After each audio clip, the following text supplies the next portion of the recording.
সত্যি কেউ বলতে পারে না যে কোনটা মানুষের ভাল লাগে কোনটা মানুষের ভাল লাগে না। 100 দরকার হলে 200 দিয়ে আর কি কাজ করেছি যাতে সেই এক্সপেকটেশনটাকে মিট করতে পারি।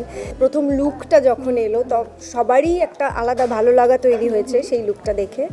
তো সেই রিয়াকশনটাও আলাদা করে মোটিভেট করেছে। প্রথম পদক্ষেপটা যখন পড়লো তখন যদি এই ভালো লাগাটা ক্রিয়েট হয় তাহলে মনে হলো এক ধাপ এক স্টেপ বোধহয় আমরা এগোতে পারলাম।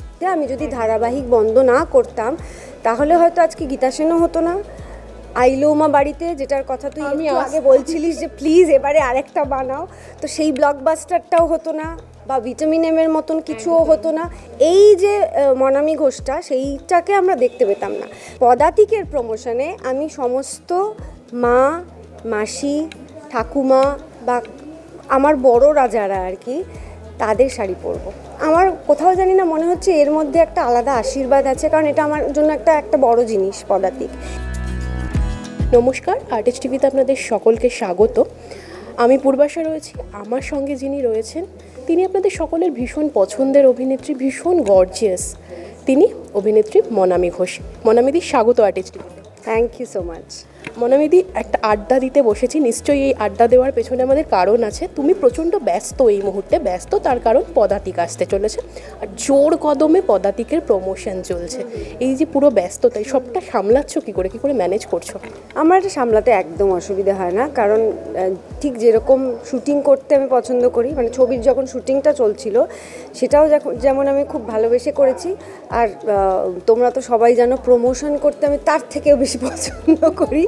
সো এই যখন প্রমোশনটা শুরু হলো আর কি, তাতে কোনো টাইম অ্যাডজাস্ট করতে আমার কোনো অসুবিধেই হয় না। আমি মানে ভালোবাসি প্রমোশন করতে। এই যে প্রমোশন চলছে আর এই পদাতিক ছবিটা যদি বলা হয়, মনামি ঘোষের ফিল্মোগ্রাফিতে কিন্তু একটা আলাদা জায়গা রাখছে, এটা সবাই বলছে। তুমিও মানে ইতিমধ্যেই নিশ্চয়ই এত কিছু শুনে ফেলেছো, প্রচুর প্রশংসা পেয়েছো। তো এই যে প্রশংসা রিলিজের আগে, এটা কি একটুখানি মানে এক্সাইটমেন্ট না টেনশন বাড়িয়ে দিচ্ছে? দুটোই বাড়িয়ে দিচ্ছে। যেমন যারা দেখেছেন তারা যেমন প্রশংসা করছেন, সেটা যেমন ভালো লাগার, তেমনি হাজার হাজার অডিয়েন্সের সামনে সেটা আসতে চলেছে আর কি। যারা দেখেছেন তারা সব ভেতরকারই লোক আর কি, ইন্ডাস্ট্রির লোক আর কি, তারা বলেছেন।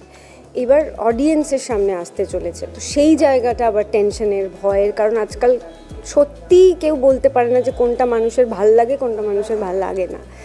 তো আশা করি সবার ভাল লাগবে। তোমার কাছে যখন এই পদাতিকে গীতা সেনের চরিত্রটা, তোমার কাছে প্রথম অফারটা এলো, কি মনে হয়েছিল তখন? না মানে এমনই ফ্র্যাকশন অফ সেকেন্ডে সব কিছু ঘটেছিল, মানে একটা ফোন, দুটো ফোন, তোরা জানিসই, আগেও বলেছি, এবং তারপরেই গিয়েই কথা হয়েই ফাইনাল হয়ে গিয়ে তারপরে লুক সেট হয়ে গিয়ে, মানে তখন আর আমার মানে ওই ভালো লাগাটা প্রকাশ করার মতন আর সময়ই পাইনি। পর সব হয়ে গেছে, তারপর শুটিং হয়ে শেষ হয়ে গেছে, মানে শেষ করে ফেলার পর রিয়েলাইজ করলাম যে হ্যাঁ এটা হলো এবং শেষ হলো আর কি। তো ডেফিনেটলি ওটা একটা ভীষণ ভালো লাগার একটা পাওয়া। আর এই যে গীতা সেনের চরিত্রটা, আমরা যখন প্রথম ঝলকটা এলো মনামি অ্যাজ গীতা সেন, মানে দেখে না একটা অদ্ভুত একটা সিমিলারিটি এটা মনে হচ্ছিলো। মানে তখন তোমার এই যে চরিত্রটা যখন করতে যাচ্ছ, তোমার কি মনে হয়েছিল যে এটা একটা বাড়তি দায়িত্ব, মানে অনেক বড় রেসপন্সিবিলিটি? এটা তো মনেই হয়েছে ডেফিনেটলি, এবং সেটা আমি আমার তরফ থেকে যতটা সম্ভব, মানে 100 দরকার হলে 200 দিয়ে আর কি কাজ করেছি যাতে সেই এক্সপেকটেশনটাকে মিট করতে পারি।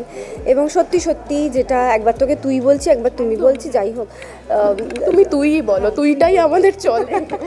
তো তুই যেটা বললি আর কি, যে প্রথম লুকটা যখন এলো তো সবারই একটা আলাদা ভালো লাগা তৈরি হয়েছে সেই লুকটা দেখে। তো সেই রিয়াকশনটাও আলাদা করে মোটিভেট করেছে। অবশ্য যখন লুকটা এসছে সবার সামনে ততদিনে আমাদের শুটিং, ডাবিং সব শেষ। হ্যাঁ, তখন আর আলাদা করে কিছু করার নেই যে লুক ভালো লাগছে না তো একটু কারেকশন করে আসি, সেটার আর কোনো চান্স নেই। কিন্তু ওইটাই ভালো লাগে, কি মনে হয় যেন এক ধাপ এগোনো হলো আর কি। প্রথম পদক্ষেপটা যখন পড়লো তখন যদি এই ভালো লাগাটা ক্রিয়েট হয় তাহলে মনে হলো এক ধাপ এক স্টেপ বোধহয় আমরা এগোতে পারলাম। আর সৃজিত মুখোপাধ্যায়ের সঙ্গে কাজ, সৃজিত মুখোপাধ্যায়ের পদাতিক, আসলে মৃণাল সেনের জন্মশতবর্ষে 3টে ছবি হয়েছে কিন্তু তাকে ট্রিবিউট জানিয়ে। তো যখন তুমি এই পদাতিকে গীতা সেনের চরিত্রে, সৃজিতদার কাছ থেকে কি তোমার জন্য টিপস ছিল? প্রথমত কিছু রেফারেন্সেস ছিল, যেটা গীতা সেন যে ছবিগুলোতে অভিনয় করেছেন সেগুলো যদিও উনি নিজে নন, উনিও একটা চরিত্রে অভিনয় করছেন, বাট সেখান থেকেও কিছু কিছু পাওয়া যায়। এবং ওনার একটা ইন্টারভিউ আছে, সেইটা থেকে কিছুটা পাওয়া গেছে। এবং তাছাড়া ছবি ফটো কিছু আছে, সেইটা দেখে লুকটা বোঝা বা একটু তো জেস্চার বা পশ্চার কিছুটা বোঝা যায় সেইটা। এবং তারপর স্ক্রিপ্টের হেল্প বা একটা গ্রাফ তৈরি করে নেওয়া আর কি, কোথা থেকে শুরু করব, কোথায় শেষ করব, কোথায় কি ওই ইমোশনটাকে বুঝে নেওয়া আর কি, নিজের মধ্যে করে নেওয়া, এইভাবে তৈরি করা এবং চেষ্টা করা। এই যে মনামিদি, তোমার এত বছরের কেরিয়ার, কিন্তু এই যে এতদিন পরে এসে তুমি পদাতিকে গীতা সেনের চরিত্রটা পেলে, তোমার মনে হলো না যে মনামিকে আরও বেশি ইন্ডাস্ট্রি ব্যবহার করতে পারতো? অনেকটা দেরি হলো। হ্যাঁ, ব্যবহার যত বেশি করবে ততই তো ভালো লাগবে, এটার তো কোনো মানে প্রশ্নই নেই। ডেফিনেটলি যত বেশি কাজ করতে পারবো, যত বেশি মানুষ মনে করবেন আমি কাজ করার যোগ্য এবং করব, তত ভালো লাগবে, এটাই। যেটা আমি বললাম যে অনেকটা দেরিতে হলো অভিনেত্রী মনামির প্রতিষ্ঠাটা, মানে আরও আগে তুমি পেতে পারতে, কি মনে করো তুমি? ছবির ক্ষেত্রে যদি বলিস, ছবির ক্ষেত্রেই বলছি। হ্যাঁ, ছবির ক্ষেত্রে তাহলে তাই, তার কারণ আমি টেলিভিশনই তো করেছি লাস্ট 4 বছর করছি না, কিন্তু তার আগে তো টেলিভিশনই করেছি এবং আমি কখনো ওইভাবে ভাবিও নি, কারণ একের পর এক আমি প্রোটাগনিস্ট করে গেছি। আর প্রোটাগনিস্ট করলে এখন সবাই জানে যে ওই 24, 25 বা 26 দিনের একটা কন্ট্রাক্ট থাকে চ্যানেলের সাথে, সেই কদিন তোমাকে কাজ করতেই হবে। আর 4 দিনে তো তুমি একটা গীতা সেন করতে পারবে না, তো বা আরও অনেক কিছুই পারবে না। তো সেই সময়টা আমি অনেকটা সময় দিইনি, এটা হতে পারে খানিকটা আমি সময় দেওয়াটা ছবির জন্য পরে শুরু করেছি, সেটা একটা কারণ হতে পারে। প্লাস হ্যাঁ, আরও ব্যবহার করলে আরও ভালো লাগবে। আর মনামিদি, কি ছবির যখন স্ক্রিপ্ট আসে তোমার কাছে, সেই ক্যারেক্টারটার চুজ করার ক্ষেত্রে, মানে ছবির ক্ষেত্রে কি খুব চুজি? একটু চুজি, মানে কিছু ছবি থাকে যেটা চুজ করার কোনো মানে জায়গাই থাকে না। যেমন যদি কেউ আমাকে পদাতিকের গীতা সেন করতে বলে, তাহলে আমি স্ক্রিপ্টও পড়বো না, কিছুই বলবো না, এবং সেটা যদি সৃজিত মুখার্জির ছবি হয়, হ্যাঁ বলবো। আর কিছু ছবি থাকে যেগুলোতে তোমাকে একটু স্ক্রিপ্ট পড়ে দেখতে হবে, তোমার চরিত্রটা দেখতে হবে, সব কিছু দেখে বিচার করে ডিসিশন নিতে হবে। তো ওটা ডিপেন্ড করে যে কী ছবি, কোন ছবি। এই যে তুমি ধারাবাহিকের কথা বললে, এই গীতা সেনের চরিত্র মানে এখনই যতটুকু আমরা দেখতে পাচ্ছি, দর্শকদের একটা মানে হিউজ একটা এক্সপেকটেশন রয়েছে। এরপরে যদি ধারাবাহিকের অফার পাও, ধারাবাহিকে ফিরবে? আমি কেন ধারাবাহিক এখন বন্ধ করেছি, তার কারণ হচ্ছে যে আমি না আরও অনেক কিছু করতে চাই, মানে আমি তার মধ্যে শুধু অভিনয়টাকে রাখছি যে এরকম নয়। হ্যাঁ, অভিনয় সংক্রান্ত অনেক কাজ তো করতেও চাই, তাছাড়াও মনামের যে আরও অনেকগুলো দিক আছে। আমি যদি ধারাবাহিক বন্ধ না করতাম, তাহলে হয়তো আজকে গীতা সেনও হতো না, আইলোমা বাড়িতে, যেটার কথা তুই আগে বলছিলিস যে প্লিজ এবারে আরেকটা বানাও, তো সেই ব্লকবাস্টারটাও হতো না, বা ভিটামিন এম এর মতন কিছুও হতো না। এই যে মনামি ঘোষটা, সেইটাকে আমরা দেখতে পেতাম না। তো সেই আমার কোনো মানে ধারাবাহিকের প্রতি, ধারাবাহিক আমাকে অনেক কিছু দিয়েছে, তার প্রতি কোনো আলাদা করে কিছু নেগেটিভিটি কিছু নেই, কিন্তু আমি চাই যে ওইটা ছাড়াও, ওটা তো করেছি অনেক বছর, আরও অনেক যেগুলো দিক আছে মনামির, সেগুলোও এবার একটু এক্সপ্লোর করি।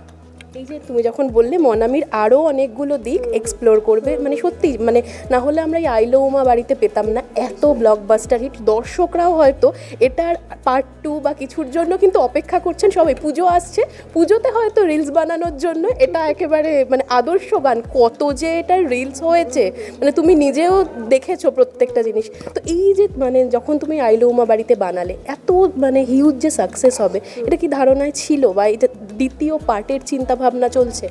দ্বিতীয় পার্টের চিন্তাভাবনা চলছে না, যদি করি তাহলে আবার একটা ডিফারেন্ট কিছু করব, মানে আইলোমা বাড়িতে 2.0 নয়, অন্য কিছু করব।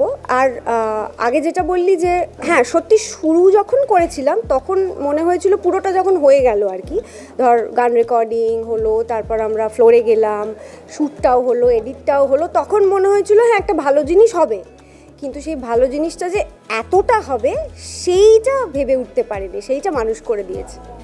আর মনামিদি, তোমার শাড়ি নিয়ে একটু কথা বলবো। অসাধারণ সুন্দর একটা শাড়ি মনামিদি পরে রয়েছে, আর আমি বলবো এই ব্রোচটা একটু মানে ক্লোজে নিয়ে দেখাতে।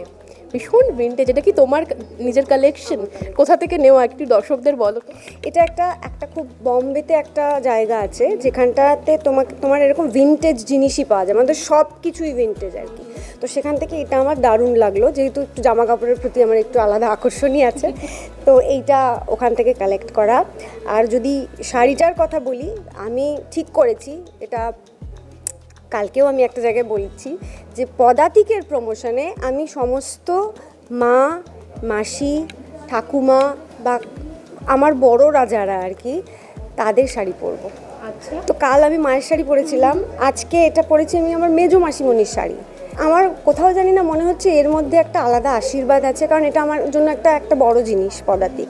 এর মধ্যে একটা আশীর্বাদ থাকবে, এর মধ্যে একটা মায়া থাকবে। আর এটা যেমন ভিন্টেজ, এই শাড়িগুলো যেটা মায়ের শাড়ি পরেছিলাম বা মাসিমণির শাড়ি পরেছিলাম, এগুলো অনেক দিনের, এগুলোও ভিন্টেজ আর কি। তো এই যে মায়ের শাড়ি, মাসিমণির শাড়ি, এর মধ্যে না কোথাও একটা আলাদা ভালোবাসা জড়িয়ে থাকে, ভালোবাসা আছে, আলাদা মায়া আছে। এবং আমরা যদি গীতা সেনের চরিত্রের কথা বলি, ওনার মধ্যে এটা ছিল, মানে উনি যদি বাড়িতে কেউ মৃণাল সেনের বন্ধুবান্ধবেরা আসতেন, কেউ না খেয়ে যাবে না, উনি জানতেন যে কার খাওয়া হয়নি, কাকে বসে খাওয়াতে হবে, যে সেই যে মাতৃত্বটা, ওই ব্যাপারটা ওটা ওনার মধ্যে ছিল। তা আমার মনে হলো এখানে আর অন্য কিছু না, এখানে শুধু শাড়ি, এবং শাড়িটা কি এই ধরনের শাড়ি আর কি। তোমার একটা অসাধারণ চিন্তাভাবনা। আর একটা জিনিস, এই যে মৃণাল সেন বা গীতা সেন, তাদের সাথে কি তোমার বাস্তব জীবনে দেখা হওয়ার সুযোগ হয়েছে? না, আমার এটা তো একটা নিশ্চয়ই আক্ষেপ থেকে গেল যখন তুমি গীতা সেনের চরিত্রে অভিনয় করছো। নিশ্চয়ই তাই আক্ষেপ থেকে গেল। তবে এটাই আশা করব যে ওনাদের আশীর্বাদ আমাদের ছবির সঙ্গে, আমাদের সঙ্গে আছে নিশ্চয়ই। আর মনামিদি, আর একটা জিনিস, তোমার যখন আড্ডায় পেয়েছি, না জিজ্ঞাসা করলে নয়, বলা হয় মনামির পায়ের তলায় সর্ষে। মনামিদি ঘুরতে সাংঘাতিক ভালোবাসে, তো নেক্সট ডেস্টিনেশন কোথায়? এইটা না ভাবিনি, জানিস তো, এই এমন কোনো জায়গা হবে যেটা আর কি মানে একটু লেস ট্রাভেলড, মানে একটু লোকজন কম যায়, এরকম কোনো হয়তো জায়গা হবে। সেটা খুঁজে বার করতে হবে আমাকে, এবং সেটা শুধুমাত্র লোকজন কম যায় বলে যে কোনো একটা জায়গা হলে হবে না, খুব ইন্টারেস্টিং একটা জায়গা হতে হবে। কিন্তু সেইটা কিছু এখনও আমি ডিসাইড করে উঠতে পারিনি আফটার জাপান। মানে তোমার ঘুরতে যাওয়া মানে কিন্তু তোমার যারা ফ্যান্সরা রয়েছেন তারা অধীর আগ্রহে থাকেন, সেখান থেকে নিশ্চয়ই অন্যরকম কিছু একটা, অন্যরকম একটা জায়গা বা অন্যরকম কোনো তথ্য একটা কিছু পাবে। আর তুমি ঘুরতে গিয়ে বিভিন্ন সময় মানে বিভিন্ন উদ্ভট সমস্যার, মানে উদ্ভট সমস্যা বলবো না, ঘটনার মধ্যেও তুমি পড়ো। এয়ারপোর্টের ঘটনা তুমি একটা বলেছিলে, এই লাস্ট জাপান ট্রিপে যখন তুমি ফিরছিলে। হ্যাঁ, এটা আমি যখন জাপান থেকে বেরোচ্ছি আর কি, তখন বেরোচ্ছি তো, হ্যাঁ, ইমিগ্রেশনে, তখন নামটা আমার সেটা উনি বললেন, তোমার তো ইন্ডিয়ান পাসপোর্ট, নামটা জাপানিজ কেন? তো আমি কি উত্তর দেবো এটার? ওটাই আমার নাম, কিন্তু মনামিটা অ্যাকচুয়ালি জাপানিজ নেম হয়, কিন্তু এই মনামিটা সেটা নয়, এটা ফ্রেঞ্চ আমি মাই ফ্রেন্ড বা মাই ডিয়ার, যেটার মানে আর কি, সেটাও আমি ওনাকে বুঝিয়ে বললাম যে মানে উনি ওটা মজা করেই বলেছেন, এরকম না যে সন্দেহ হয়েছে। আর আমার মনে হয় কিছুটা ফিচার্সও আমার সাথে একটু মেলে, তো তাই উনি বোধহয় বদ্ধমূল ধারণা হয়েছে ওনার ইন্ডিয়ান পাসপোর্ট, নামটা জাপানিজ, দেখতে জাপানিজ, কি চলছে এখানে। যাই হোক, একটা মজার ঘটনা। মনামিদি, আমরা আড্ডা শেষ করবো, আর একটা জিনিস তোমরা এটা হয়তো দর্শকদেরও সবার প্রশ্ন, মনামি ঘোষ একই রকম, এইরকম মেনটেন থাকার রহস্যটা কি? Hard work. আগে আমি সত্যি, তোরা জিজ্ঞেস করলে বলতাম আমি ব্লেসড, আমি এই তাই, হ্যাঁ, একটা ব্লেসিং তো থাকে, একটা হেরিডিটিতে থাকে, কিন্তু তারপর তোমাকে সেটাকে মেনটেন করতে হয়, উইচ ইজ হার্ড ওয়ার্ক, মানে হার্ড ওয়ার্ক, ওটা করতে পারা, আমি সত্যিই বলছি, আমি নিজের সম্পর্কে বলছি, একটু কঠিন। একদম সত্যি। আমরা আড্ডা শেষ করবো, মনামিদি দর্শকদের কি বলবে? দর্শকদের উদ্দেশ্যে এটাই বলবো, পদাতিক আসছে 15ই আগস্ট, প্লিজ হলে যাবেন এবং দেখবেন, আমাদের জানাবেন কেমন লাগলো। অনেক ধন্যবাদ, অনেক শুভেচ্ছা থাকলো তোমার জন্য। এতক্ষণ আপনারা দেখছিলেন মনামি ঘোষকে। এরকম আরও বিভিন্ন আপডেটের জন্য অবশ্যই চোখ রাখুন আর্টিস্ট টিভি এইচডির পর্দায়।